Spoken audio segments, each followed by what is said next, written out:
Hello. In this video, we're going to be looking at how to add additional light to the scene using the window geometry here. For this example, I downloaded a 3D model from the internet, which gives us a nice interior scene to work with. Let's get started by going inside, double-click, and we're going to select the faces of the windows. Hit the 4 key to select faces and select them both. Now go to Modify, Extract, and we're going to make those windows into its own object. And you can see that we have a new object node from that window geometry here.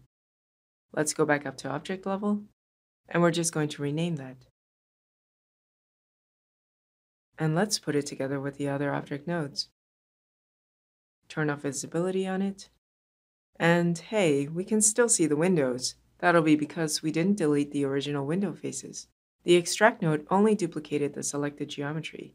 So let's grab them and delete them. Go back up object level, and next we'll need a camera. Let's find an OK position. Just lock it to the camera view first. We can turn off the lock function now. And now we're back to the default camera view. One more thing we'll need, a Mantra PBR node. Go to Render, Create Render Node, and select Mantra PBR. And there's our render node. Let's go to the Render View tab, change the render camera to the one we put down earlier, and I'm going to turn off Preview and Auto Update. Keep this on if you want to see your render update anytime you make a parameter change. I'm turning it off just for the purpose of optimizing video recording. Before we hit render, we're just going to change the render image size.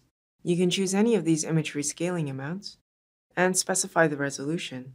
There's a list of standard display resolutions, or you can type your own.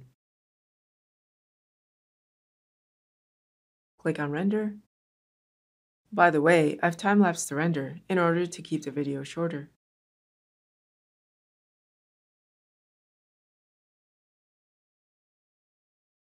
So, there is our scene with 2 area lights. Let's put down a portal light and see what we get.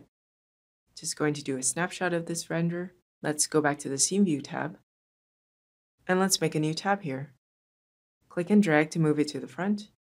And we're going to pin it so that we can keep it on the Mantra render node. For this tab, we're going to point it to the object level nodes. Click on the pin. And now we can quickly switch back and forth between the two without having to reselect object or out each time. So let's click on the window geo node and then click on portal light. There's our portal light. Let's just organize it. Change the color. Give it a name. And back to render view. Let's focus in on the area where the portal light is. Hold down Shift and left mouse button, click and drag to select a region to render. So, you can see that there is light on the window area, but it's kind of dim. Let's add an environment map and boost the light intensity. But first, a snapshot. Just pull this out a bit, make sure only portal light is selected.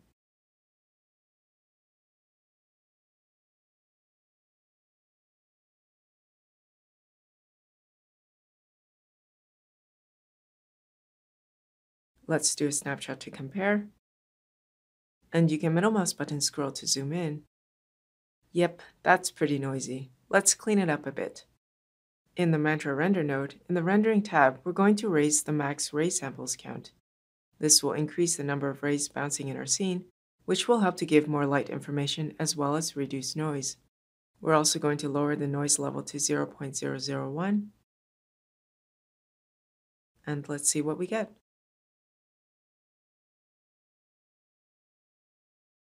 There's not much difference, so we're going to enable indirect sample limits. This will give us independent control over the max ray samples for indirect light, which is where you'll find the bulk of your noise. We're also going to match the noise level, keeping the direct and indirect values the same.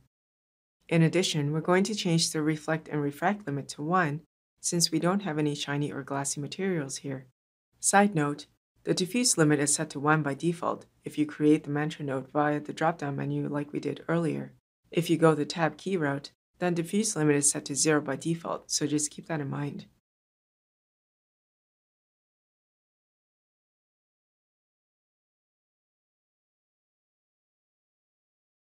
Let's go to increase the max indirect ray sampling.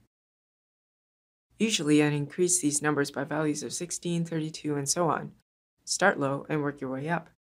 We're going to increase the pixel samples to 4, which will increase the overall sampling done per pixel. We were at 3 by 3, which means 9 samples per 1 pixel in your render. 4 by 4 means we'll be doing 16 samples on 1 pixel. Also, increasing the sampling quality within your light can help to reduce noise as well, and it's generally less expensive for renders.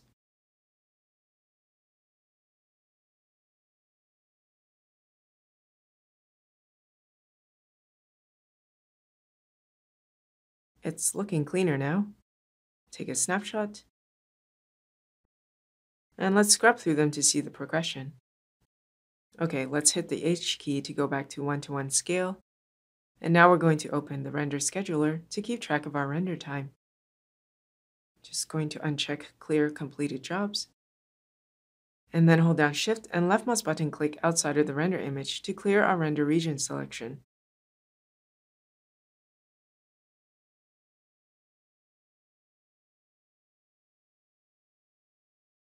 So we were at about 8 minutes 34 seconds render time. Let's take a snapshot, and we're going to compare this against the render time and results of using a regular environment light. Portal lights are basically environment lights with a portal geometry parameter option. Here we have our window geometry we extracted earlier. You can assign other geometry in your scene as portal light by clicking here.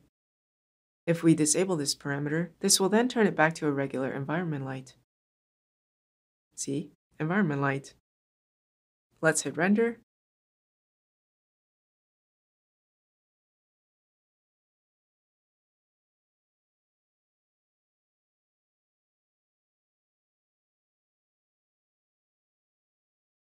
So we only took a little bit longer than the portal light render,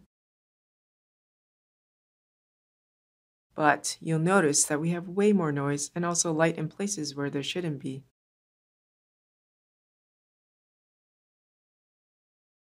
So let's turn back on portal geometry, change our resolution to 720p,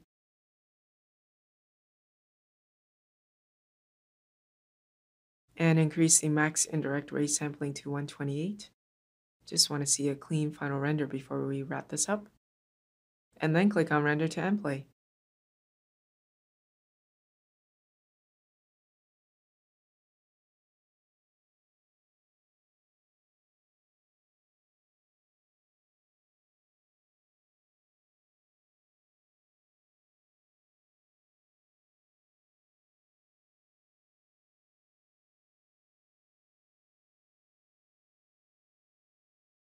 So here's our final render demonstrating the use of portal lights inside Houdini.